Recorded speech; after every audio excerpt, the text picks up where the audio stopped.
Olá, meu amigo, minha amiga. Se você é da classe média, se cuide, porque Paulo Guedes quer te destruir.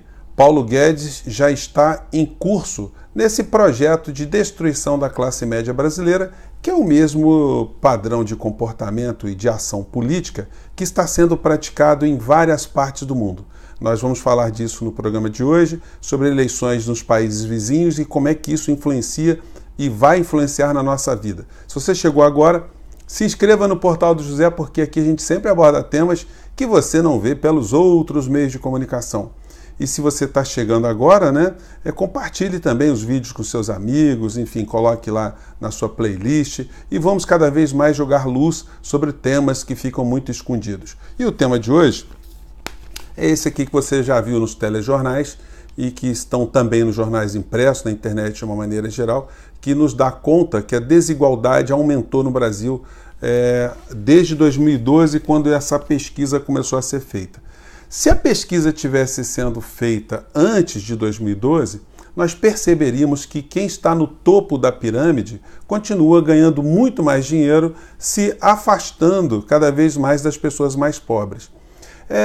Mesmo o ex-presidente Lula, ele cansou de dizer isso em algumas conferências, onde os banqueiros, o setor financista, os rentistas, nunca ganharam tanto dinheiro como ganharam no governo de esquerda. Então essa lógica não é uma lógica nova, infelizmente. Segundo a matéria, R$ 27.744 colocam a pessoa dentre as pessoas mais ricas do Brasil, ou seja, de 1% mais rico. Mas é uma estatística meio míope. Por que eu digo míope? Porque isso aqui é uma média. Quando eles dizem média, você está pegando desde pessoas que ganham 4 ou 5 mil reais até pessoas que ganham 400, 800 mil reais por mês.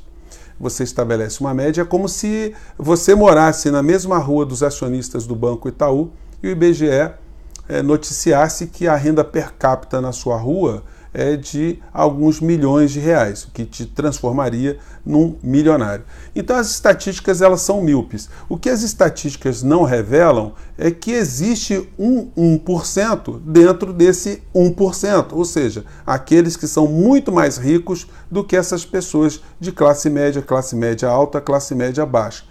O ganho desse 1% dentro desse outro 1% é que puxa todo esse conjunto para cima de uma forma míope. Por que eu estou dizendo isso? Se você olhar ao seu redor, nas famílias que ganham 10, 12, 15, 20 mil reais, eu pergunto a vocês, essas pessoas estão subindo na vida? Elas estão gastando menos com transporte, habitação, impostos, escolas dos filhos, planos de saúde?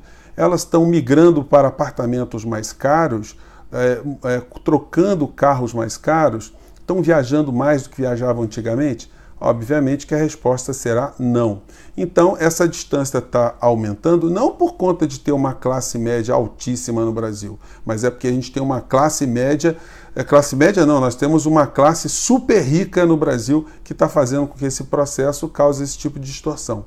O que aconteceu na Argentina? As classes médias argentinas foram jogadas para baixo, para a classe média baixa, e as baixas foram jogadas para a pobreza, e a pobreza e os pobres foram jogados para a miséria e para a indigência. Isso tem acontecido em países até como nos Estados Unidos, onde as classes médias lá estão tendo que trabalhar muito mais, ter mais de um emprego para manterem os mesmos padrões de vida que tinham algumas décadas atrás.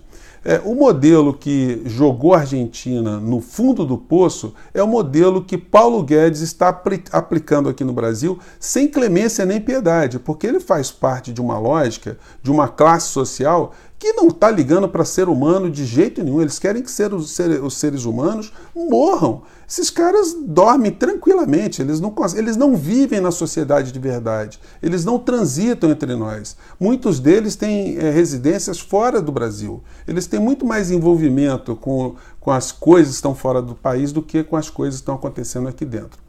Mas alguns ventos estão soprando em direção contrária.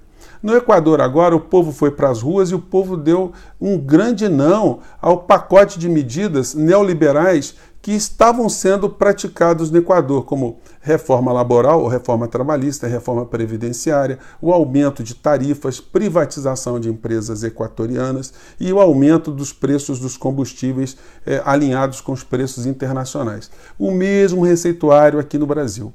Os meios de comunicação no Brasil se ficaram totalmente omissos em relação a essa história. A TV Globo só falou de rebelião aqui no Equador depois de 2 semanas, quando acabou. Porque se eles tivessem que abordar esse tema, eles teriam que abordar as causas dessa situação. E no Equador, os meios de comunicação privados também, eles tentaram destruir ou conter a rebelião popular que aconteceu lá. Os meios de comunicação estavam chamando os manifestantes, os patriotas equatorianos, de baderneiros, de arruaceiros, de ladrões, e a gente não viu nenhum tipo de matéria sobre essa situação aqui no Brasil. Vocês imaginem se tivesse sido na Venezuela. Mas eu resgatei para vocês aqui uma matéria feita por uma TV estrangeira, eu não consegui identificar de que país que era, né, porque foi um fragmento que eu achei aqui na internet.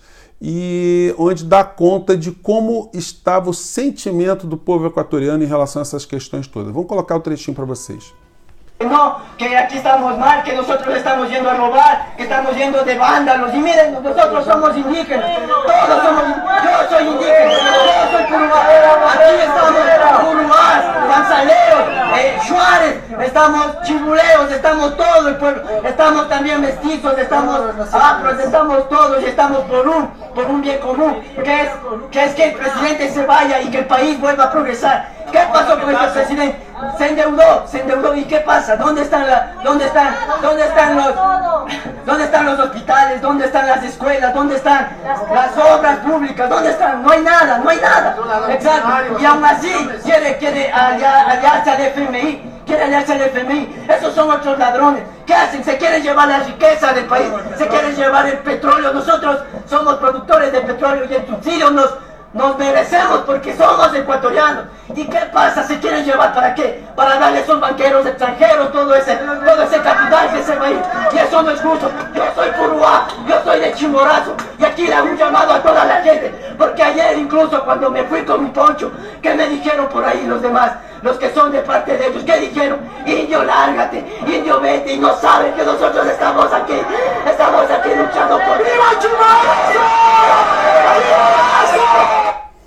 Então, vocês vejam aí, é emocionante, né? Porque você está vendo um cidadão equatoriano, ele mostrando, inclusive, a carga de preconceito, né, que os meios de comunicação e que as elites colocam na abordagem desse tipo de problema. Mas eles conseguiram lá conter bastante, ou pelo menos suspender e colocar em xeque o governo do Equador.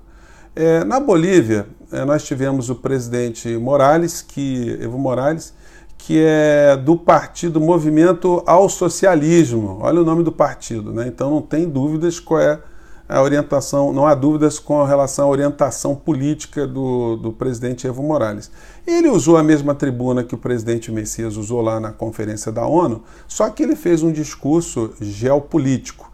E vamos ver se ele tem alguma moral, porque ele está disputando as eleições agora na Bolívia, e a Bolívia é um país que está tendo um desempenho econômico surpreendente, até mesmo para os analistas neoliberais. Vamos ver o que disse lá na conferência o presidente Morales. Hermanas y hermanos, es imprescindible hablar de las causas estructurales de las diferentes crisis.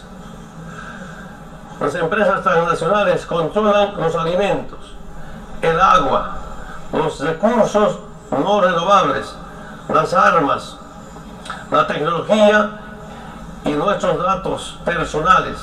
Bom, deu para ver que as empresas transnacionais controlam tudo, né? Controlam a energia, controlam a soberania de alguns países energéticos, inclusive controlam os dados também. Seguinte. Se pretende mercantilizar todo para acumular mais capital. O mundo está sendo controlado por uma oligarquia global.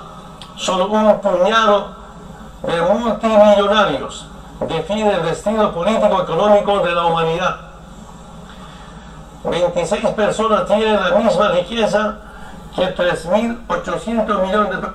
Então, gente, olha o dado, né? 26 pessoas controlam a mesma riqueza, ou a riqueza equivalente a que possuem 3 bilhões e 600 milhões de seres humanos na face da Terra. Então, isso é uma iniquidade. Personas.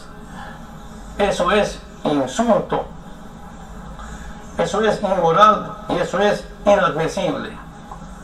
El problema de fondo está en el modelo de producción y el consumismo, en la propiedad de los recursos naturales y en la distribución inequitativa de la riqueza.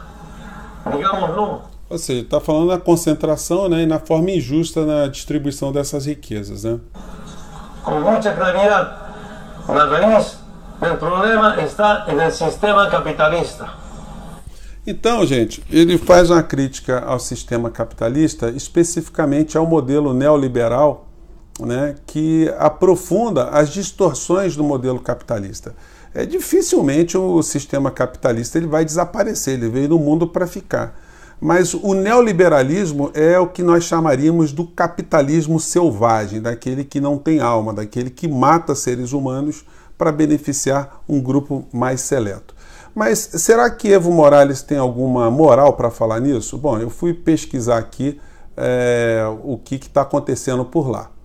E aí a gente chegou aos seguintes números. A Bolívia teve o maior crescimento no seu PIB aqui da América Latina, onde nos últimos 6 anos eles tiveram em média um crescimento de 4,9% nos últimos 6 anos. Antes disso eles chegaram a ter, no próprio governo de Morales, 6,2%, 6,1% de crescimento anual do seu PIB. O PIB, portanto, subiu de 9,5 bilhões para 48,8 bilhões de dólares nesse período que ele está lá no poder. O desemprego caiu de 8,5% para 4,2%, a pobreza extrema caiu de 38,2% para 15,2%, a esperança de vida subiu 9 anos, salário mínimo passou de 60 dólares para 310 dólares e a participação no parlamento de mulheres subiu para 53%, é o terceiro maior parlamento em participação de mulheres no mundo. A evasão escolar caiu para 1,5%, né, de 4,5% para 1,5%, a mortalidade infantil caiu 56% e a Bolívia continua na contramão do neoliberalismo, onde eles estão universalizando inclusive os serviços de saúde. Lá eles, ao invés de privatizarem, eles estatizaram as empresas de gás, as empresas de energia, as empresas de infraestrutura, baratearam os preços e conseguiram democratizar direitos para o povo boliviano. Não é à toa que Evo Morales, segundo as pesquisas dos próprios meios de comunicação de grupos privados na Bolívia, estão dando uma possibilidade de vitória a ele já no primeiro turno. E o candidato que está em segundo lugar também é um candidato de centro-esquerda. Então é sinal que lá na Bolívia o modelo neoliberal está sofrendo um grande baque. Infelizmente, na maior nação da América Latina, o Brasil, nós estamos aqui com alguns psicopatas no poder que estão massacrando a todo o povo brasileiro e querendo destruir, sobretudo, a classe média. E o vilão da vez será agora o servidor público. Eles já liquidaram com os aposentados e se você é servidor público, eles vão fazer a mesma coisa. Eles vão usar as distorções que existem no serviço público, onde existem algumas pessoas que ganham muito acima do teto, ganham fortunas, vão usar essas pessoas como exemplo para quererem destruir direitos dos servidores públicos dos 3 níveis aqui no Brasil, de todos os poderes, da maneira mais intensa que eles puderem, porque esse é o mesmo receituário do Fundo Monetário Internacional e do Banco Mundial, que está sendo praticado em vários países que são subjugados por esse tipo de comportamento econômico. Lembrando que na Bolívia, a dívida externa deles alcança apenas 20% do seu PIB, o que é diferente do Brasil, onde nossa dívida externa já está em quase 80% ou mais de 80%. Então a Bolívia está servindo como um farol para a América Latina. Vejam os senhores. Gente, eu vou ficar por aqui, acho que já deu para a gente abordar alguns temas, e continue mandando suas críticas, sugestões. Muito obrigado a vocês que têm ido ao Lau para Café e as demonstrações de carinho e de estímulo, tá bom, gente? Eu fico por aqui e vamos usar nossas energias porque muitas coisas estão aí no futuro a nos aguardar. Vamos ter energia positiva, tá bom? Um grande abraço, tchau!